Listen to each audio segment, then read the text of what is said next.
Hello friends. आज मैं आपको एक बहुत प्यारा सा किस्सा सुना रही हूँ कि कैसे हमारे ईमानदारी के पैसे को कोई लूट नहीं सकता और आपका ईमानदारी से कमाया हुआ पैसा वो उसे कोई चोरी भी नहीं कर सकता।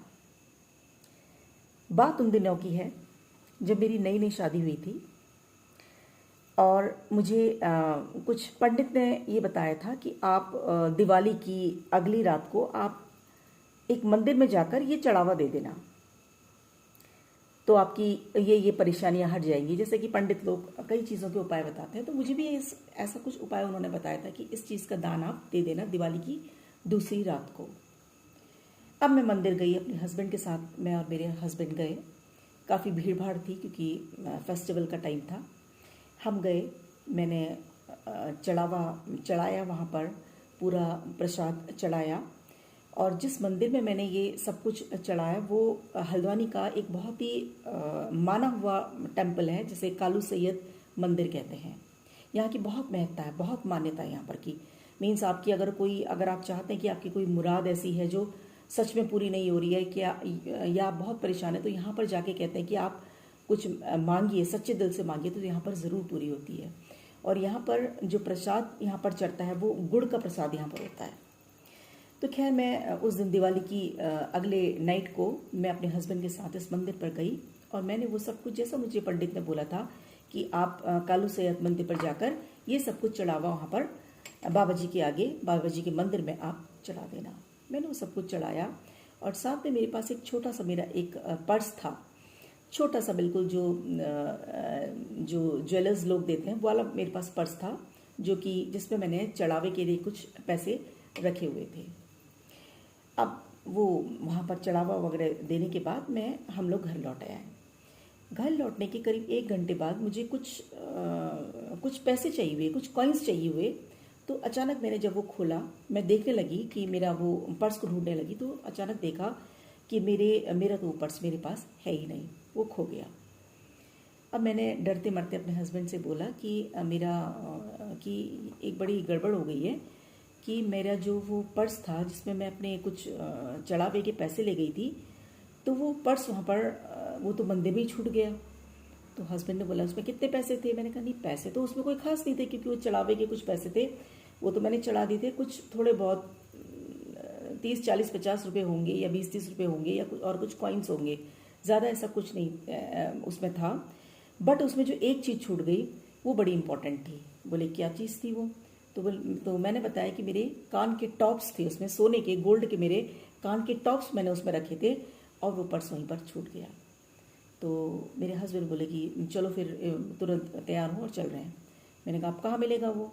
तो बोले अरे ऐसा थोड़ी क्या होता है कि ढूंढना तो पड़ेगा ही भाई उसे। तो खैर हम गए और मुझे तो बिल्कुल भी 1% उम्मीद तो कहीं से कहीं तक थी ही नहीं कि वो मिल भी जाएगा। खैर हम गए। अब मैं जब पहुंची वहाँ पर तो मैंने बाहर से देखा, तो मैंने मंदिर के बाहर से मैंने रोड पर से देखा, तो मैंने कहा कि नहीं है यहाँ पर, वो बैग ही नहीं है जिसमें मैं अपना सामान ले गई थी, तो यहाँ पर तो कुछ भी नहीं है। तो मेरे हस्बैंड बोले कि तुम अंदर जाकर तो देखो। तो मैंने कहा नहीं। बोले कि बाबा जी जो यहाँ पर गुड़ की भेली को तोड़ते हैं तो उनसे पूछो। तो मैंने बाबा जी जो गुड़ की भेली तोड़ते हैं, प्रसाद देते हैं, तो मैंने उनकी तरफ देखा ऐसे खड़े खड़े रोड के बाहर से। तो बोले हाँ, क्या चाहिए, क्या देख रही हो, कुछ खोया है तुम्हारा? तो मैंने डरते मरते बोला कि मैंने कहा नहीं ऐसा कुछ नहीं है। तो बोले कि जाओ अंदर बात करो। तो मेरी कुछ एक उम्मीद सी बढ़ी कि क्या पता कहीं मेरा कुछ सामान मिल तो नहीं गया। तो बोले कि अंदर जो बाबा जी लोग हैं, बड़े बाबा जी, उनसे जाके बात करो। उस मंदिर के अंदर एक जगह है जहाँ पर धूनी जलाई जाती है, मीन्स जहाँ पर बाबा जी लोग अपना कुछ पूजा पाठ वगैरह करते हैं। तो बीच में एक बड़ा सा मीन्स एरिया होता है जहाँ पर वो अपनी आग वाग, जिसको धूनी कहते हैं, धूनी जलाते हैं वहाँ पर वो लोग, और पूजा पाठ वहाँ पर बाबा जी लोग करते हैं। बहुत से बाबा जी उसके अंदर रहते हैं। तो मैं डरते मरते वहाँ पर, मीन्स मैं अंदर के रूम पे जब मैं गई, वहाँ पर बहुत से बाबा जी लोग वहाँ पर बैठे थे। बोले हाँ बच्ची क्या चाहिए? मैंने कहा, बोले कुछ खोया है तुम्हारा क्या? वो क्योंकि वो जो गुड़ की बेली जो फोड़ रहे थे बाबा जी, वो अंदर गए, उन्होंने कुछ कहा। तो फिर उसके बाद मैं गई तो बोले कि हाँ क्या हुआ, कुछ खोया तुम्हारा? तो मैंने कहा हाँ कुछ ऐसा कोई ख़ास तो नहीं था। तो बोले क्या था? तो मैंने कहा ऐसा था कुछ, ऐसे ही कुछ सामान खोया था। तो उन्होंने तुरंत वो पर्स को निकाला, बोले कि ये तो नहीं था। अब मेरी आंखें तो फटी की फटी रह गई, तो मैं हैरान थी। तो मैंने कहा हाँ यही था। तो बोले क्या था इसमें, पैसे थे? मैंने कहा नहीं पैसे तो ऐसे कोई ख़ास नहीं थे। तो फिर उन्होंने सामान निकाला, बोले ये है तुम्हारा सामान। और मैं हैरान रह गई कि मीन्स वो मंदिर जहाँ पर मुझे 1% भी उम्मीद नहीं थी, जहाँ बहुत भीड़ रहती है, क्योंकि बहुत महत्ता है इस मंदिर की, बहुत माना हुआ मंदिर है, जिसको हल्द्वानी में एक भूमि देवता का मंदिर भी कहा जाता है। कोई भी शुभ कार्य करने से पहले इस मंदिर में पहले लोग अपनी भेरी चढ़ाकर आते हैं, तो कहते हैं कि आपके काम में कोई भी बाधा नहीं आएगी। तो मैं हैरान रह गई कि मेरा पर्स मिल गया। तो वो बाबा जी जो थे उन्होंने मुझसे बोला कि बेटा ये तो तुम्हारे कुछ बहुत अच्छे कर्म होंगे, और मीन्स शायद ये तुम्हारा बहुत ईमानदारी का पैसा होगा, वरना तो ये मंदिर वो है जहाँ पर कि चप्पल तक कभी चुर जाते हैं, और तुम्हारा आज ये सामान तक बच गया, हमारी नज़र में आ गया। शायद किसी और की नज़र में आता तो हो सकता है यहाँ से उठ जाता, पर क्योंकि ये हमारी नज़र में आ गया तो हमने इसको संभाल कर रख दिया। तो मैं इतना गदगद हो गई कि मतलब मैंने उनको बहुत धन्यवाद अदा किया, और मैं मतलब मेरी समझ में नहीं आया कि मैं क्या बोलूँ। तो मतलब मैंने फिर उसके बाद मैं फिर मंदिर में मैंने कालू सैयद मंदिर के बाबा जी के आगे मैंने मत्था टेका। और मैं रास्ते भर भी जब मैं जा रही थी, मैं रास्ते भर भी यही कहते हुए जा रही थी कि भगवान तेरी मर्जी है, और मीन्स अब तेरे हाथों पे है, तू जानता है।